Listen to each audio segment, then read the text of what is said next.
رہا ہے۔ چرخے کو سمجھنے کے لیے اس کا تعارف بھی ضروری ہے۔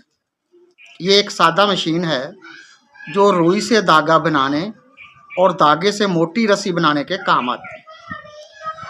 انگریزی میں اسے سپننگ ویل کہتے ہیں، یعنی سوت بنانے کا چکر۔ چرخہ ایک سادہ بڑے سے پہیے اور ایک دانتی نوکدار سلائی کے دو مرکزی حصوں ایک بڑے سے لکڑی کے فریم پر مشتمل ہوتا ہے۔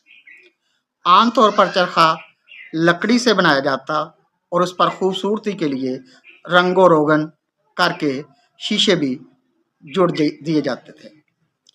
بڑے پہیے کے ساتھ ایک ہینڈل یعنی دستی جسے ہتھی کہا جاتا ہے لگی ہوتی۔ انسانی ہاتھ کی طاقت سے اسے گھمانے سے لوہے کی نوکدار سلاخ یعنی تکلا بھی